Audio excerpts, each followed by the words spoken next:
आज हम लोग अकाउंटिंग ट्यूशन के क्वेश्चंस का पार्ट 2 कर रहे हैं। पहली वीडियो में हम लोगों ने बेसिक्स को समझा था और कुछ इजी क्वेश्चंस किए थे। इसमें हम थोड़े से हार्ड क्वेश्चन या इंटरमीडिएट क्वेश्चंस करेंगे जो कि एग्जाम में आने की प्रोबेबिलिटी ज़्यादा होती है जिन क्वेश्चंस की। तो चलो शुरू करते हैं।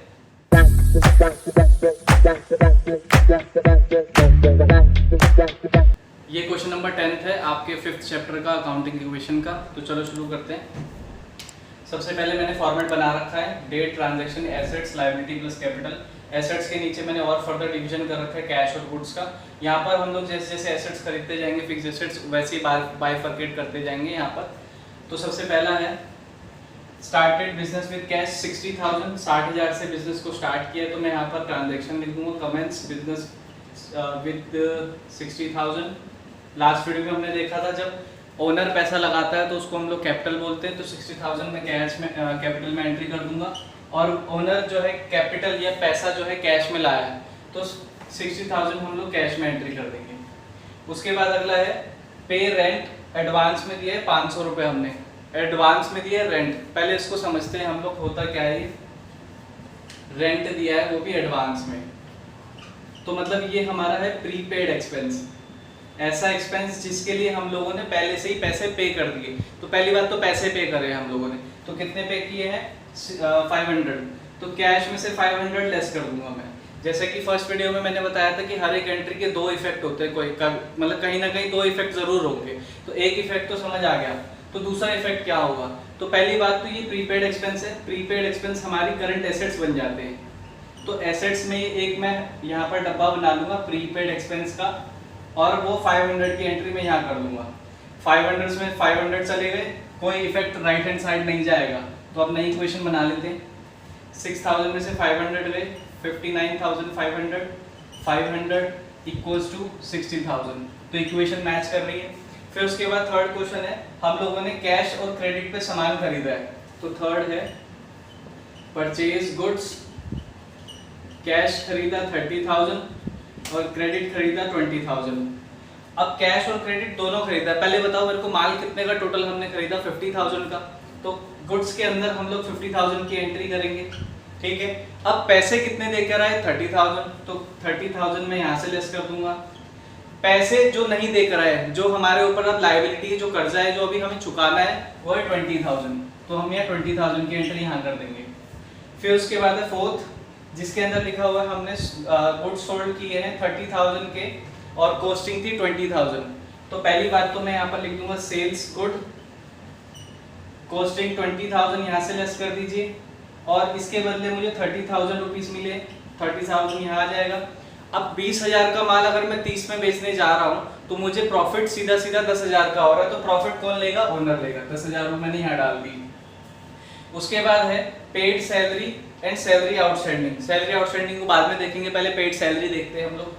फिफ्थ एंट्री है पेड सैलरी, सैलरी पे करी है हमने, तो कितनी पे करी है 500 कैश में से लेस और कैपिटल से लेस। अब ये मैं क्यों कर रहा हूँ, पहली क्लास आप देख सकते हो ऊपर आई बटन में आ रही है। इसमें क्या है, जो भी एक्सपेंसेस है या लॉसेज है ओनर भी ये करेगा, या जितने भी गेन है जितने भी प्रॉफिट हुए वो ओनर को मिलेंगे। तो ये ओनर से ही डायरेक्टली लिए जाते हैं। फिर उसके बाद में यहाँ पर न्यू इक्वेशन इसलिए नहीं बना रहा हूँ क्योंकि यहाँ जगह थोड़ी कम है, तो आप लोग हर दो एंट्री के बाद नई इक्वेशन बना लेंगे।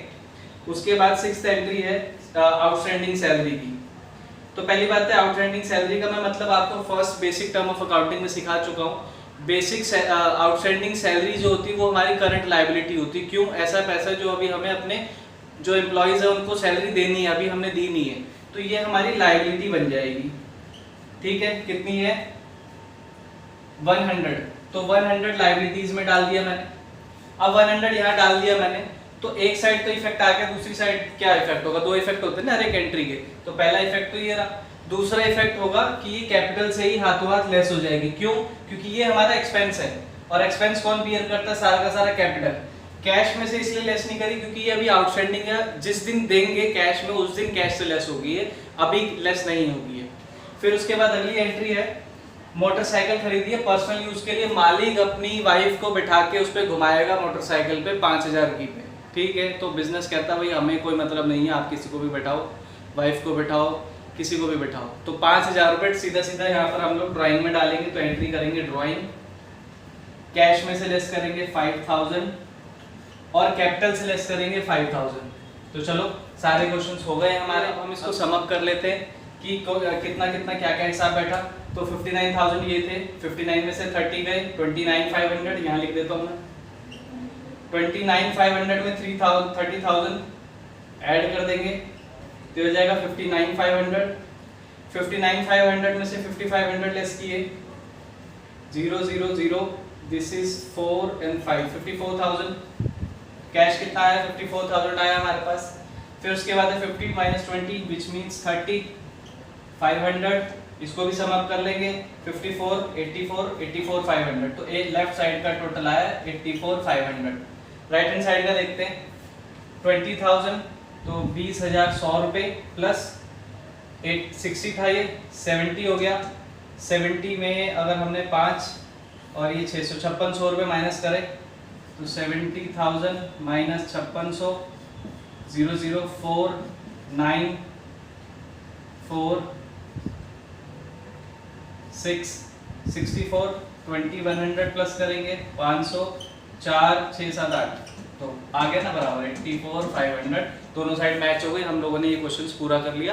अब नेक्स्ट क्वेश्चन हम लोग देखेंगे। मैं वो क्वेश्चन करा रहा हूँ जो बच्चों को जनरली डाउट रहते हैं, बाकी आप खुद भी अटेम्प्ट कर सकते हो।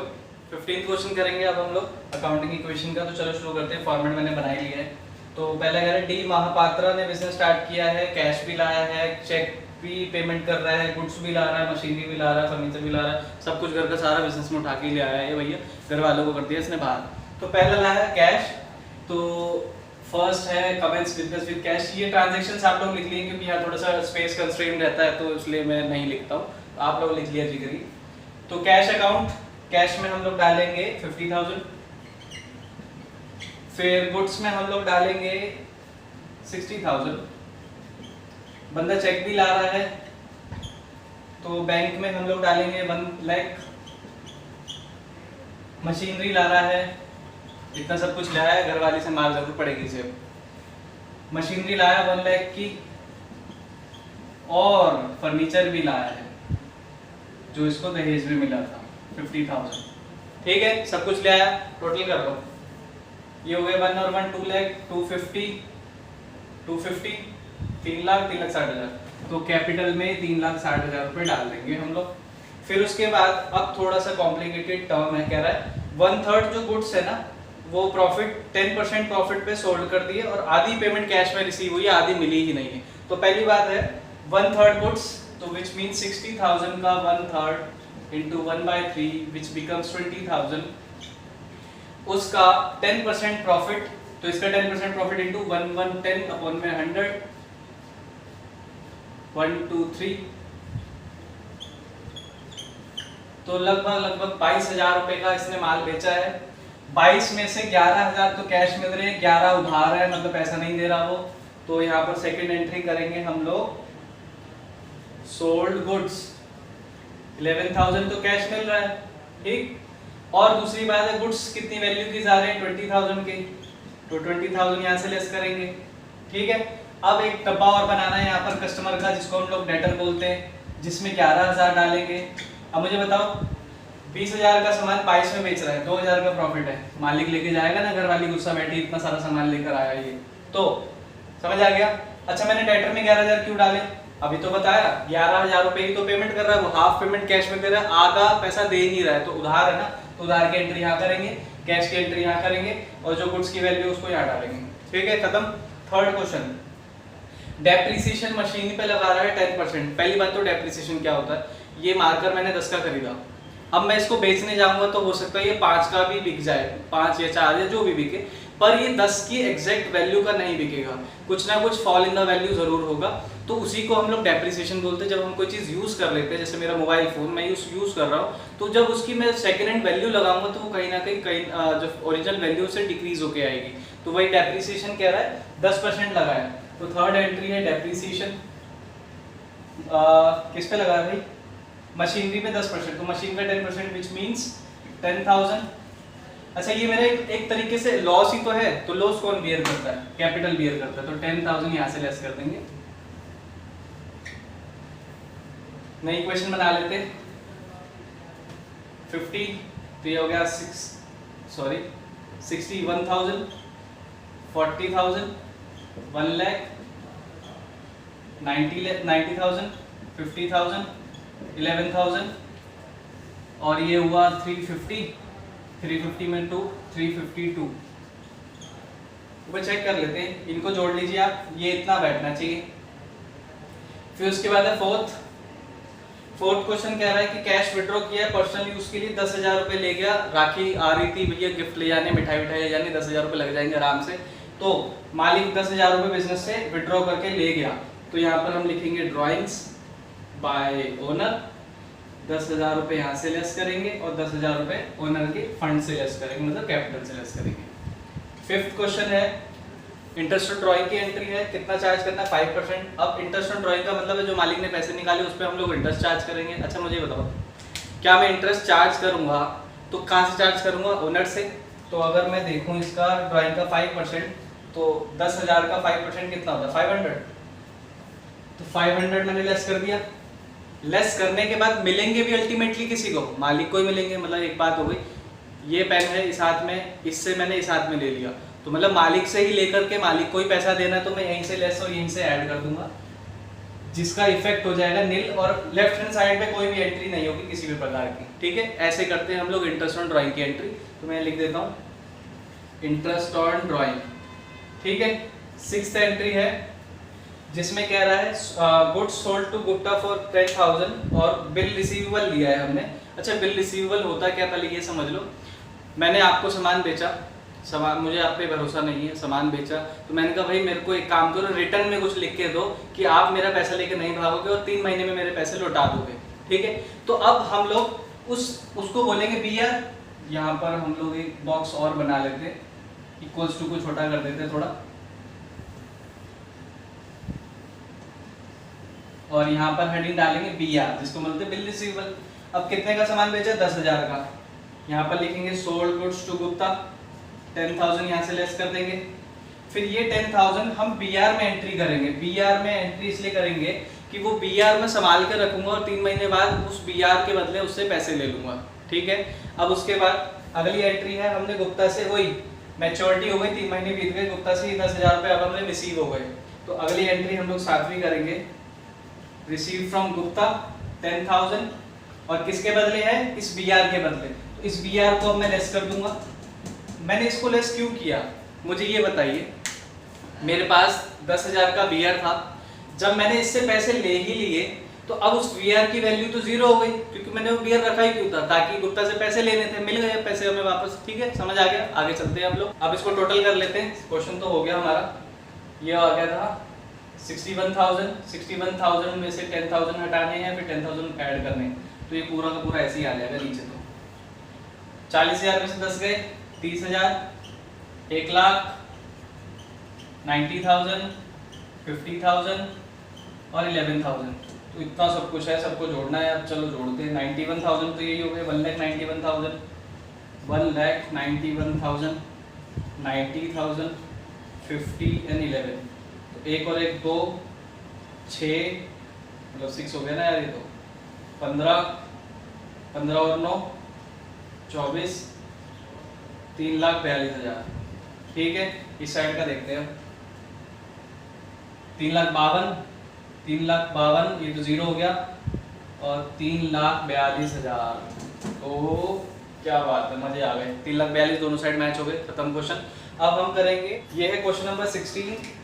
तो चलो शुरू करते हैं। सबसे पहले फॉर्मेट बना लेते हैं।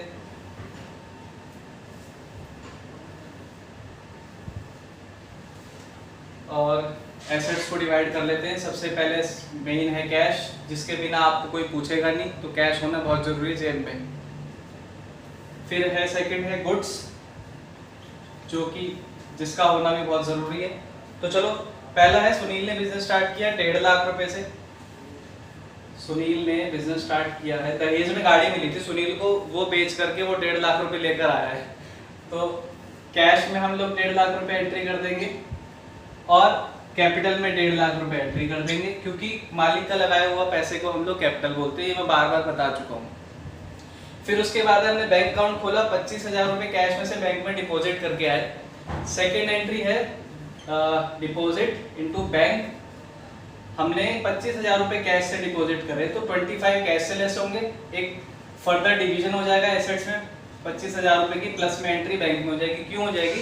कैश से लेस इसलिए पैसे होंगे क्योंकि अगर मेरी जेब में 10,000 रुपए, मैं 8,000 रुपए बैंक में जमा करके आता हूँ तो दूंगा तो जेब के अंदर से ही ना, तो 8,000 रुपए बैंक से 8,000 रुपए जमा करें बैंक में और 8,000 रुपए कैश से लेस हो गए हमारे, तो राइट हैंड साइड पे कोई इफेक्ट नहीं पड़ेगा क्योंकि हमारा ही पैसा था, बस वो एक फर्क है कि वो बैंक में आ चुका है पैसा ही, जेब में पैसा हो या बैंक में पैसा हो, है तो आपका ही ना, मेरा तो नहीं है ना। थर्ड है, अब मैं यहाँ पर न्यू इक्वेशन इसलिए नहीं बना रहा हूँ क्योंकि क्वेश्चन लेंदी है और मैं न्यू इक्वेशन बनाऊंगा तो मेरे को जगह कम पड़ेगी। तो थर्ड क्वेश्चन है, पर उसने बिल्डिंग और फर्नीचर खरीदा है 1 लाख रुपए का, तो यहाँ पर हम लोग एक फर्दर बिल्डिंग एंड फर्नीचर का बना लेते हैं। यहाँ पर लिख दूंगा मैं purchase building and furniture, 1 lakh रुपए का खरीदा है इसने, 1 लाख। यहाँ पर कहीं कैश मेंशन नहीं है, पर कहीं भी ये नहीं लिखा हुआ कि उसने उधार लिया कैश लिया, तो पर ऐसी चीजों को हम लोग बाय डिफॉल्ट कैश में लेकर चलेंगे, तो कैश में से 1 लाख माइनस कर देंगे। राइट हैंड साइड कोई इफेक्ट नहीं होगा क्योंकि दो इफेक्ट हर एक एंट्री के होते तो दोनों हो गए। फोर्थ क्वेश्चन है, उसने गुड्स खरीदे राम से उधार 50,000 के, तो मैं लिखूंगा परचेज गुड्स, 50,000 का सामान राम से लिया है, पैसे देकर नहीं आया है, तो लायबिलिटीज में सप्लायर के नीचे मतलब सन्ड्री क्रेडिटर के नीचे एंट्री हो जाएगी इसकी 50,000। फिर उसके बाद है अगली एंट्री कार्टेज दी, कार्टेज का मतलब होता है किराया भाड़ा। आप अगर कोई वॉशिंग मशीन लेने जाते हैं तो वॉशिंग मशीन वाला पॉलीथीन में डाल के वॉशिंग मशीन लटका थोड़ी देर ले जाइए आप घर, नहीं, इज्जत से बेचता है ना रिक्शे के अंदर, तो उसका किराया भाड़े को हम लोग कार्टेज बोलते हैं। तो कार्टेज दिया है 500 रुपए का, तो 500 कैश में से लेस और मालिक की जेब से लेस। यहाँ पर लिख लीजिएगा ट्रांजैक्शन। फिफ्थ है पेड कार्टेज। सिक्स क्वेश्चन है, हमने शाम को माल बेचा, 6,000 का माल 9,000 में बेचा है, तो मतलब 3,000 का मुनाफा है। तो पहले तो मुझे 3,000 समझ आ रहा है, 3,000 यहाँ मालिक को दे दिए, 6,000 रुपए गुड्स में से लेस कर दिए। अब मैं ये चेक करूंगा कि पैसे आए या नहीं आए, नहीं उधार खरीदा है, तो मैं एक डब्बा अलग से बना दूंगा यहाँ डेटर का, यहाँ लिख दूंगा 9,000 रुपए। फिर उसके बाद है टेनेंट से ना रेंट रिसीव हुआ है, टेनेंट होते हैं किराएदार को इंग्लिश में टेनेंट बोलते हैं हम लोग, तो उनसे रेंट रिसीव हुआ है 1,000 का, तो सेवेंथ एंट्री है रिसीव रेंट 1,000 और ओनर की जेब में 1,000। फिर उन्हीं टेनेंट से हमें सिक्योरिटी डिपॉजिट रिसीव हुई है। अच्छा मुझे बताओ, सिक्योरिटी डिपॉजिट का मतलब होता है कि ये अपना पैसा तो नहीं है, ये जब टेनेंट खाली करके जाते हैं तो अभी हमें सिक्योरिटी डिपॉजिट लौटानी पड़ती है, तो ये अपना पैसा नहीं है, और जो अपना पैसा नहीं होता वो हमारी लायबिलिटी होती है। तो इसका मतलब है कि टेनेंट ने हमें दिए कितने 1,500 रुपए, तो 1,500 रुपए मैं यहाँ एंट्री कर दूंगा ऐड करके, और यही 1,500 रुपए मैं लायबिलिटीज में डाल दूंगा। क्यों डाल दूंगा? क्योंकि जो मैंने बताया सिक्योरिटी डिपॉजिट अपना पैसा नहीं है, अब जो अपना पैसा नहीं है वो लायबिलिटीज है हमारे लिए, कि कभी ना कभी जब टेनेंट खाली करके जाएंगे तो वो सिक्योरिटी डिपॉजिट उसको लौटानी पड़ेगी हमें। फिर उसके बाद है स्टेशनरी खरीदी हमने 100 रुपए की, 9th है स्टेशनरी खरीदी 100 रुपए यहाँ से लेस, और मालिक बेचारा बैठा हुआ है ऐसे मुंह लटका के कि सारा मेरे से लिए जा रहे हो, 100 रुपए यहाँ से लेस। फिर उसके बाद है हमने इन्वेस्ट किया है शेयर्स में, पर ये पर्सनल है, मतलब ओनर्स के अपने पर्सनल शेयर है, हमारा कोई मतलब नहीं है उसमें से, तो अब हम इसको ड्राइंग कंसिडर करेंगे। तो कितना है 50,000 यहाँ से लेस कर देंगे और 50,000 ओनर्स की कैपिटल में से लेस कर देंगे। फिर उसके बाद है रिसीव्ड इंटरेस्ट इन कैश, 200 रुपये हमें इंटरेस्ट मिला है, 200 ऐड कर देंगे और कैपिटल में ऐड कर देंगे। अब मालिक थोड़ा खुश हुआ है कि चलो 200 रुपये आ गए। फिर उसके बाद है इंट्रोड्यूस फ्रेश कैपिटल 25,000, 25,000 कैश में आ जाएंगे, मालिक नया कैपिटल लेकर आए और 25,000 अगेन कैपिटल में ऐड हो जाएंगे। फिर उसके बाद है माल जल गया, बहुत दुख की बात है, एक बच्चा दुबत्ती कर रहा था, आग लगा गया, 500 रुपये का माल जला है, तो 500 रुपये गुड्स में से लेस होंगे। पहले तो नुकसान गुड्स में से हुआ है, तो गुड्स में से हम लोग 500 रुपये लेस कर देंगे। अब ये जो दिल जला यहाँ पर बैठा है मालिक, आ गए फिर से मौत का तमाशा देखने वाले, फिर 500 रुपये इसकी जेब से लेस होंगे, ये बेचारा हर कदम कदम पे धोखा खाता है हर एक चीज से। ठीक है, अब इसको सम अप कर लेते हैं। क्वेश्चन में एक एंट्री हमसे मिसप्लेस हो गई, थर्ड वन, जिसमें कि उसने अपनी पर्सनल दहेज वाली गाड़ी बेची थी और बैंक में पैसा जमा कराया था। तो बैंक में थर्ड एंट्री यहाँ पर कर लेंगे हम, 50,000 बैंक में ऐड कर लेंगे और 50,000 कैपिटल में ऐड कर लेंगे। जब हम इसका टोटल करेंगे तो अल्टीमेटली टोटल जो आएगा हमारा कैपिटल का, मैं यहाँ लिख देता हूँ, जो कैपिटल का टोटल आएगा वो आएगा हमारा 1,78,100 और जो हमारा लायबिलिटीज का आएगा वो आएगा 51,500। इन दोनों को ऐड करेंगे तो आएगा अल्टीमेट आंसर 2,29,600 और ये रहा इन सबका टोटल। कैश का 2,100, गुड्स का 43,500, बैंक का 75,000 क्योंकि 50 और 25 75, 1 लाख के हमारे पास बिल्डिंग एंड फर्नीचर था और डेटर था 9,000 का। तो जब हम टोटल करेंगे दोनों साइड मैच हो गई, लेफ्ट हैंड साइड जो है राइट हैंड साइड से मैच है। तो चलो खत्म करते हैं इस वीडियो को। नेक्स्ट वीडियो में हम लोग जनरल एंट्रीज के बेसिक कॉन्सेप्ट को समझेंगे कि कितने इजी वे में जनरल एंट्री करी जा सकती है। तो see you, bye bye, take care, जय हिंद, जय भारत।